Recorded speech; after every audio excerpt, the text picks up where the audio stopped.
हाय नमस्कार. द तोरसकर डायरीजमध्ये आपलं स्वागत आहे. तर आज मी इथे बनवते चिकन रस्सा. तर लागणारं साहित्य बघूया. चिकन घेतलं आहे, हिरवी मिरची, पुदिना, कोथिंबीर, मालवणी मसाला, गरम मसाला, कांदा, लसूण, टोमॅटो आणि खोबरं.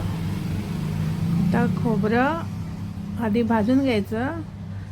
आधी कांदा भाजायचा, त्याच्यामध्ये थोडंसं तेल टाकून घ्यायचं आणि कांदा भाजला की मग लगेच खोबरं घालायचं.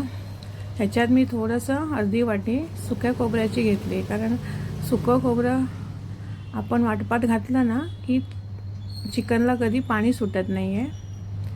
अशा प्रकारे हे सगळं खोबरं आणि कांदा बिंदा भाजून घेऊन व्यवस्थित काढून घ्यायचं एका प्लेटमध्ये. थंड झाल्यावर आपण त्याला मिक्सरला लावूया.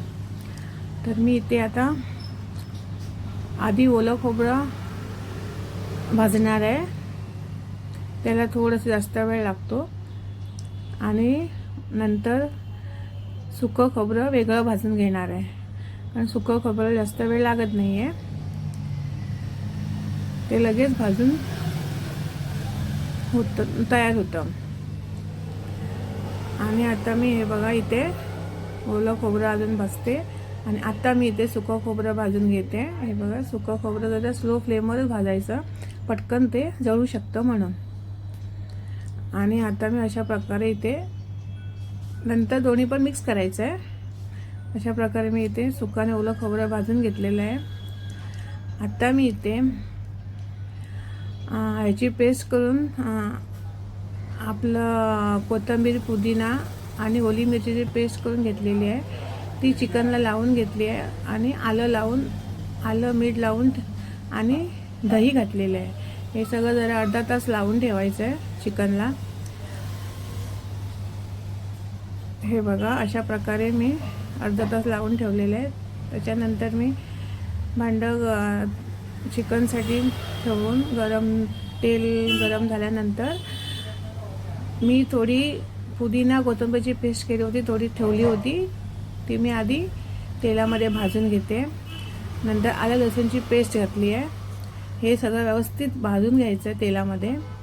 त्याच्यानंतर कांदा आणि टोमॅटो घातलेला आहे. कांद्याला थोडंसं किंचित मीठ लावून ठेवायचं आहे, त्याने नरम पडतो आणि लगेच मग आपलं हे सगळं मिश्रण व्यवस्थित तेलामध्ये परतून घ्यायचं आहे. अशा प्रकारे व्यवस्थित 1 मिनिटभर भाजून घ्यायचं आहे. हे सगळं भाजून झाल्यानंतर ह्याच्यामध्ये आपण आता हे बघा, मी इथे मालवणी मसाला घालते. मालवणी मसाला, हळद आणि थोडंसं किंचित गरम मसाला घालायचा आहे, कारण वाटपात मी थोडा घातलेला आहे. आणि पण इथे पण थोडासा घालायचा आहे, जास्त नाही घालायचं आहे. नंतर थोडा चिकन आपण घालणार तेव्हा थोडा गरम मसाला घालून घ्यायचा आहे. हे अशा प्रकारे व्यवस्थित शिजून घ्यायचं आहे तेलामध्ये. हे इथे तुम्ही थोडंसं मी स्वतः शूट करते, त्याच्यामुळे माझं वर खाली होतं आहे, ते थोडं माफ करा मला आणि समजून घ्या माझा हा व्हिडिओ तुम्ही, कारण ते कोण नव्हतं शूट करायला. आता मी बघा, माझा कांदा टोमॅटो सगळं व्यवस्थित भाजून झाल्यानंतर मी याच्यात चिकन घातलेलं आहे, जे मी अर्धा तास दही बी लावून ठेवलेलं होतं, आलं बिलं.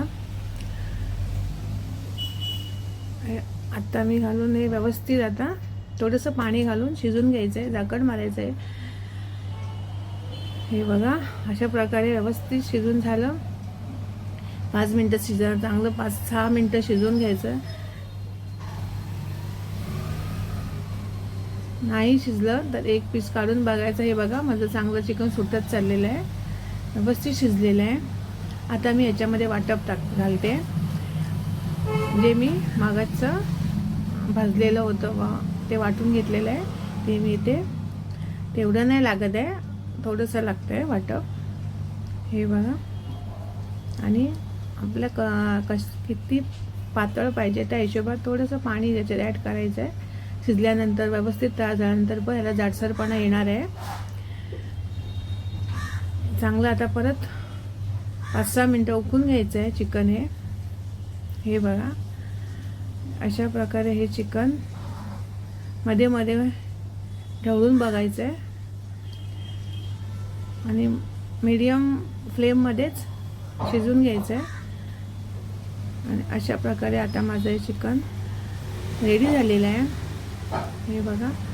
आणि जर हे माझी चिकनची रेसिपी तुम्हाला आवडली असेल तर माझ्या चॅनलला नक्की तुम्ही लाईक, शेअर आणि सबस्क्राईब करायला विसरू नका.